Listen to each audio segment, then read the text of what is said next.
This is part 5 of the Craftsman King Seeley 100 Drill Press Conversion Rebuild series. If you haven't seen part 4, click the link at the top of the screen. In this video, we're going to be fabricating a stator band and cleaning up the panels and feed handle knobs. Hello everyone, I'm Jeff and welcome to my shop. We got a lot to cover, so let's get to it. We will be fabricating this stator band from a piece of 26 gauge plate steel. You can get this stuff from just about all your big box stores, and this is a 12-inch by 24-inch piece that I've already cut off several pieces of it before. So you can use this to fabricate probably 2, maybe 3 stator bands.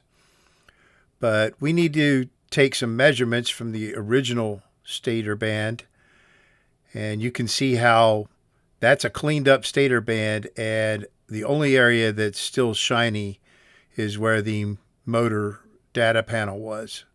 That's why we're fabricating a new one.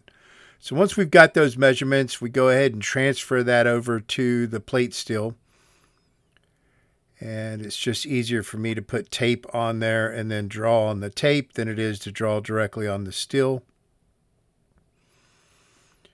And once we've got it all laid out, then we're going to go ahead and cut it out. And this is my Craftsman 12-inch 2-wheel bandsaw that I'm cutting it on. I've got it set up to cut metal. Now you can do this with aluminum as well, but I've found that the steel works better. So after we've got it cut out, we're just going to clean up all those edges with belt sander. I love this 1-inch belt sander. It lets me get into those tight areas real easily.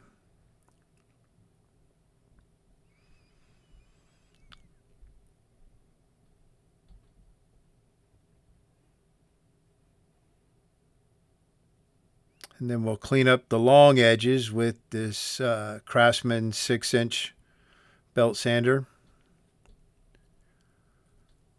It's another one of my pedestal tools.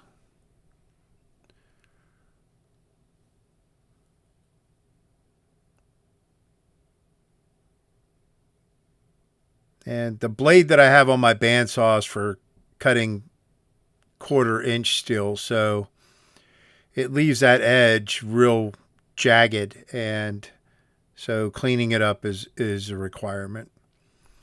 So once I've got all that cleaned up, then we're just going to screw down a piece of MDF on my workbench so that we're not tearing up my workbench. And then we're going to remove the tape that's on the stator band. That's what we're going to call it from this point forward.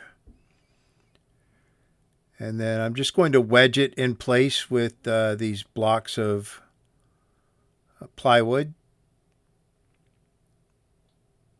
So once I've got it lined up, I'll drill through into the MDF and then screw those down on each end.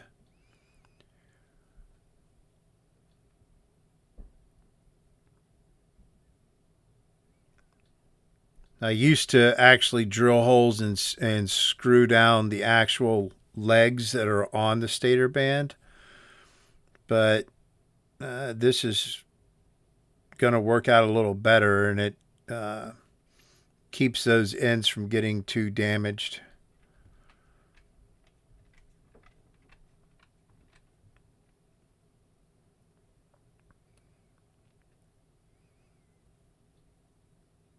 So the next thing we're going to do is we're going to be sanding this stator band.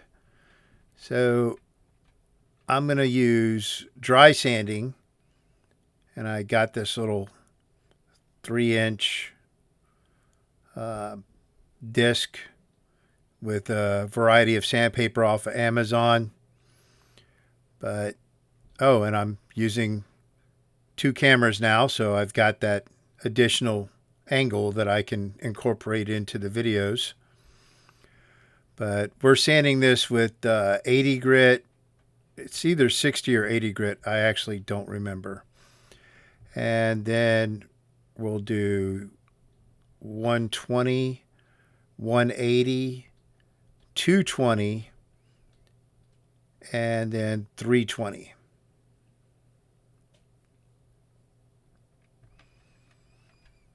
And then after we've finished all the dry sanding, we'll wet sand with 400, 600, 800, and 1,000 grit. And we're going to rinse off the stator band between each grit, just like we do with the column or anything else. And this is 1,000 grit.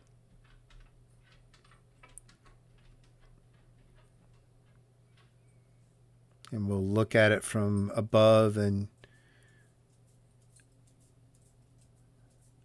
it's not looking bad at all. Once we get it cleaned off here, it's gonna suit our purposes. So really, you would need a 5-inch disc to get rid of the 2 lines of sanding that we've got going on, so you get that kind of distortion down the center of it.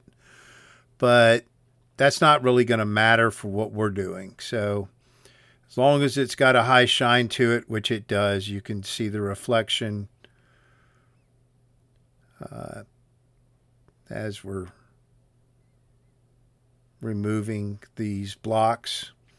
And we're doing this because we need to dry everything off.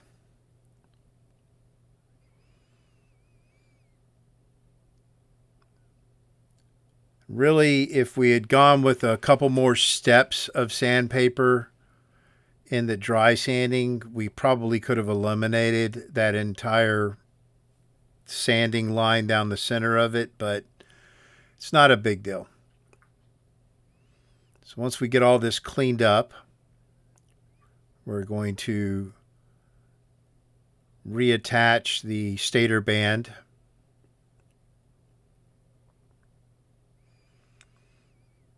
And then we're going to be polishing it with the Mother's Mag and aluminum polish.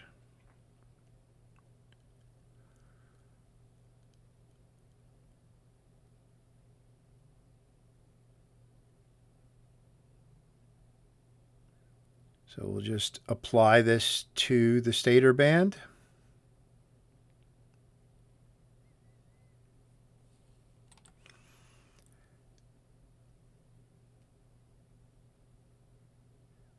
And then we're going to buff all that off of there.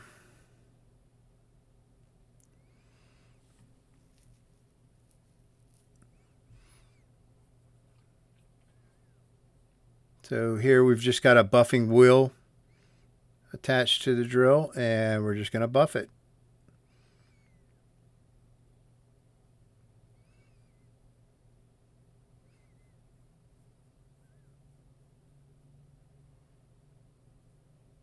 And this will put a high shine on this. Still kind of filmy right now, but there you can start to see it's getting that kind of mirror finish. And that's what we're looking for. It doesn't have to be perfect. The whole thing is going to be very, very shiny, so that's all we really need. So once we've finished that, then we're going to come back and clean up any of that residue of the mag and aluminum polish compound.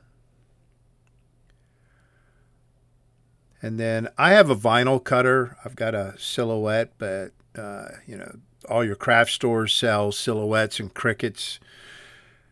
and whatnot. So what I do is I cut out vinyl that is 1/8 of an inch,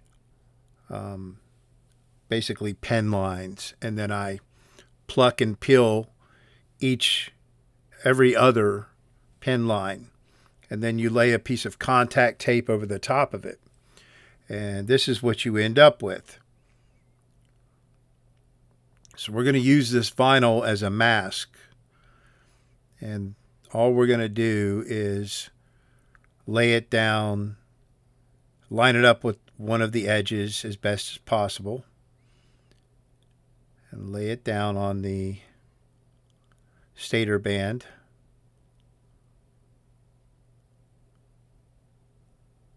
And if you do something like this, make sure you make the vinyl bigger than what you're going to need so that you don't have any issues of spots where you don't have these lines. And I'm just using a tongue depressor to adhere that vinyl.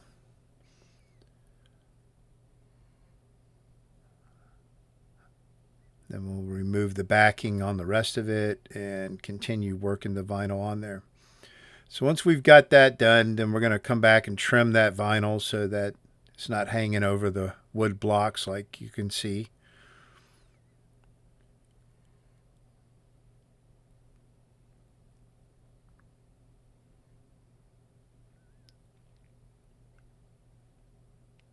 And then we're going to remove the contact tape, which is a clear film over the white vinyl.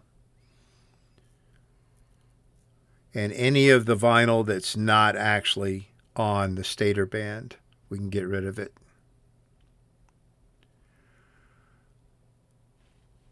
But we want the vinyl on the stator band to stay in place because we're using it as a mask. And this will all make sense in a minute.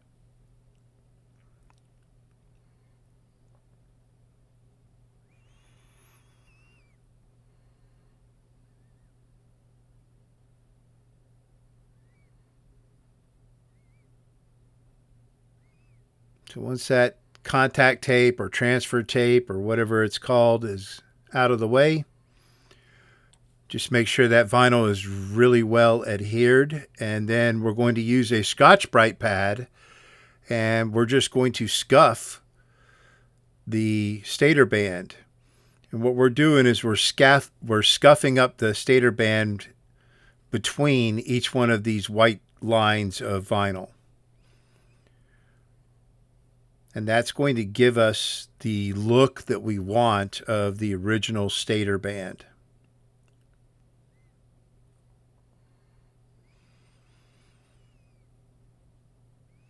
There's probably other ways to do this.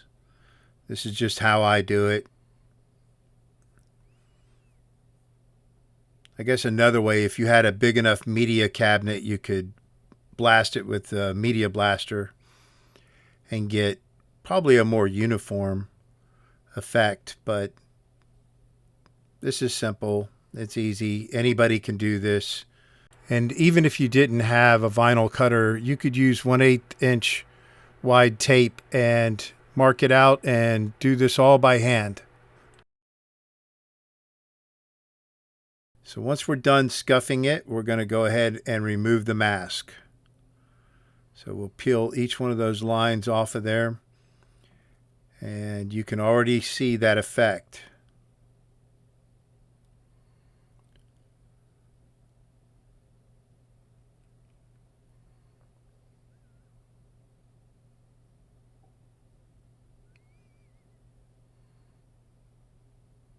Turned out great.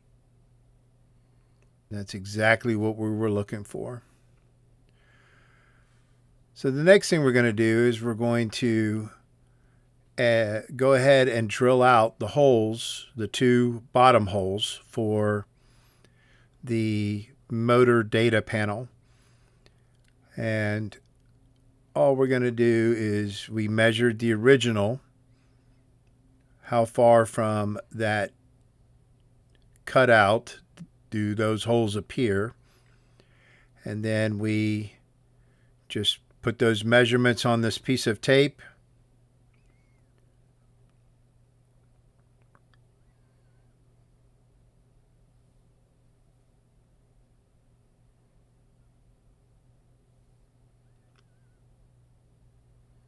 And then, so we're only drilling these two bottom holes first.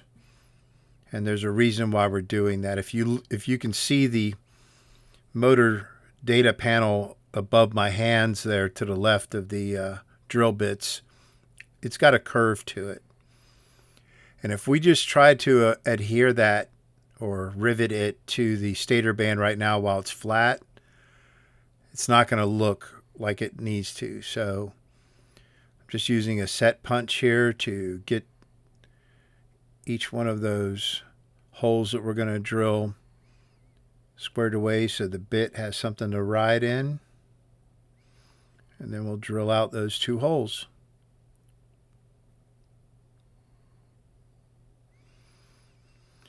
So next we're going to go ahead and remove all of this MDF and the clamping and all of that. Get it out of the way.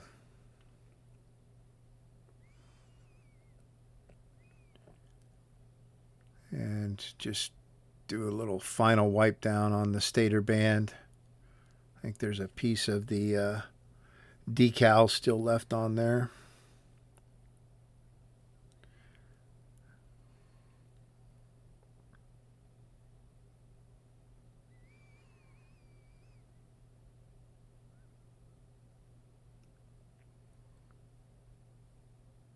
So the next thing we need to do is clean up that motor data panel. And while we're at it, we're just going to go ahead and clean up all the panels. So we have the protractor for the tilt table. We have the Craftsman logo panel. And then we have the headband. Unfortunately, the headband is really oxidized, and you can only make out the engine turned pattern on it in probably 3 inches of it. The rest of it just looks like oxidized steel. So, and what we're using here is Meguiar's plastic cleaner and wax, and this stuff is great.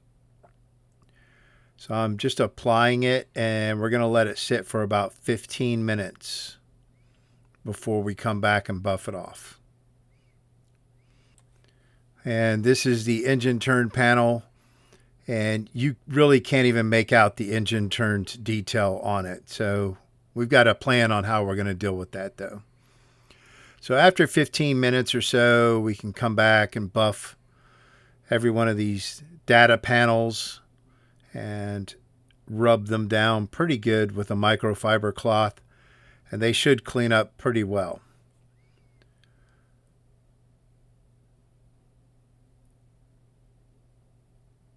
Not as clean as I really want, but you know, it's not bad.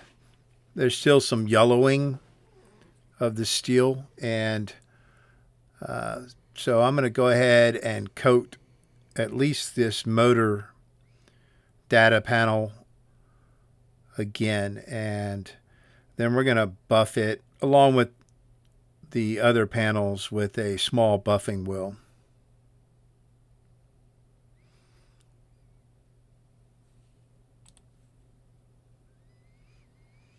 So we'll just reapply that stuff to it. And this is the Craftsman logo panel.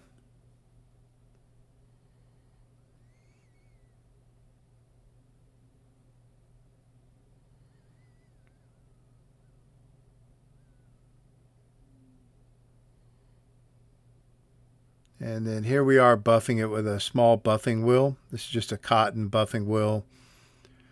It's on my Fordham, which is basically a Dremel. So you could do all this with a Dremel and one of those cotton buffing wheels. And you can see how much cleaner it gets with this.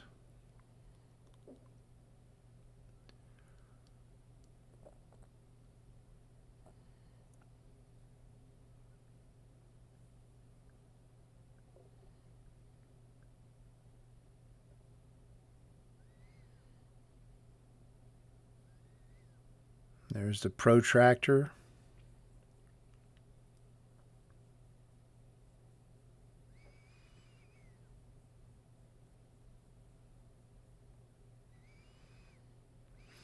So now we can go ahead and apply that motor data panel to the stator band. So make sure you're putting it on the correct way and not upside down.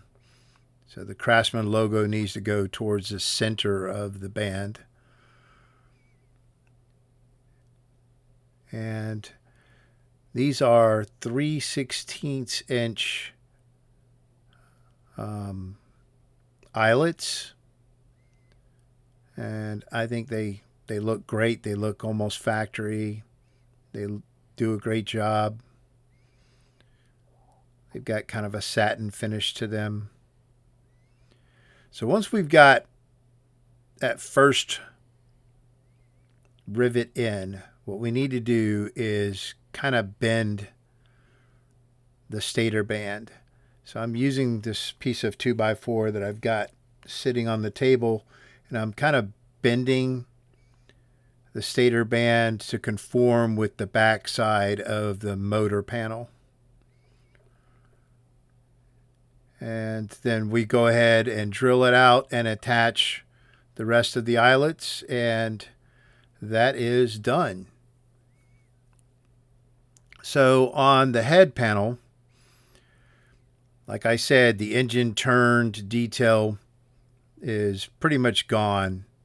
So there are a couple of options that you can choose to fix your head panel.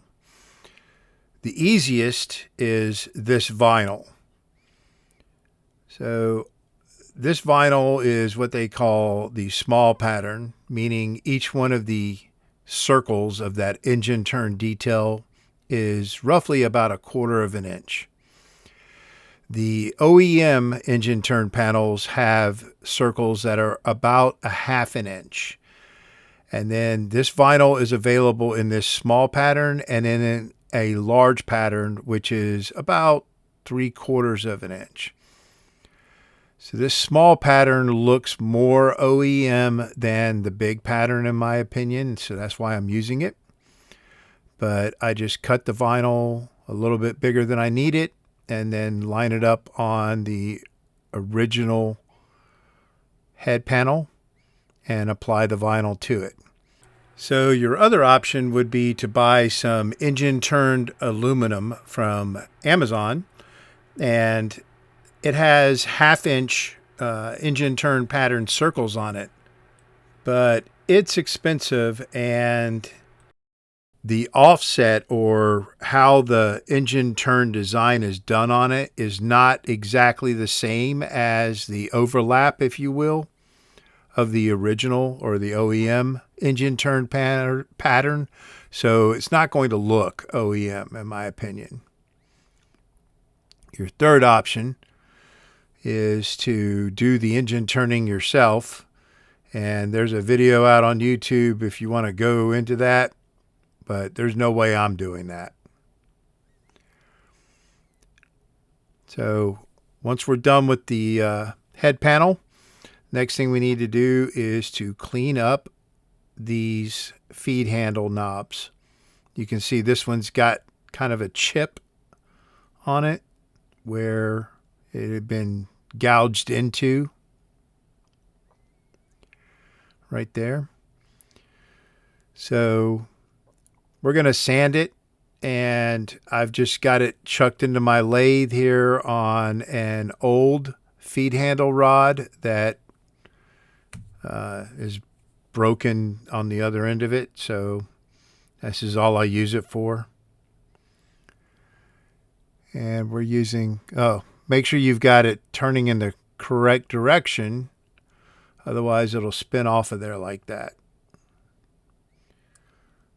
But yeah, so we're just going to dry sand it and then wet sand it. So again, we're using 80 grit and then 120, 220, and then 320 dry sanding. And then we're going to wet sand it. And we're just trying to take any of the gouges down a little bit, clean it up a little bit. And I'm going to do this with all three of these feed handle knobs. So we're at the wet sanding, and for wet sanding we're doing 400, 600, 800, and 1000. Rinsing the knob off between each grit.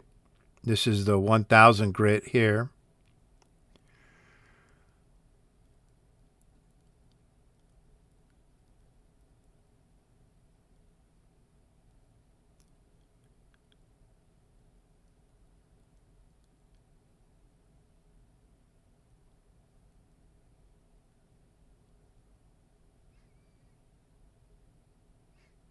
And then once this is done, we'll rinse it off again, dry it off. And then we're going to apply that Meguiar's plastic cleaner wax to it and then buff it.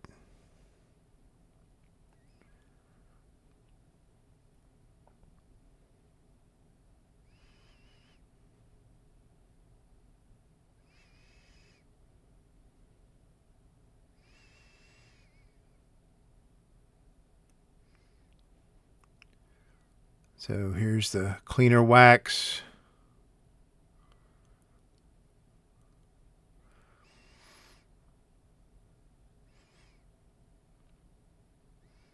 And the only reason why we're sanding these is because of the nicks and scratches that are on them. If they looked fine, then all we would do is just apply this cleaner wax to it, buff it, and be done with them. But like I said, we'll do this with all 3 of the knobs and get them all looking pretty uniform. And then we'll set them aside. So that is going to wrap up this video. I hope you enjoyed it. Maybe you learned something. If you did, please like and subscribe. If you got questions or comments, feel free to drop them into the comment section. I try to answer those as often and as quickly as I can. And in the next video, we will be starting the painting. So we'll be masking and then painting and priming and all of that kind of stuff. In any case, as always, I appreciate the support, and I will see you next time.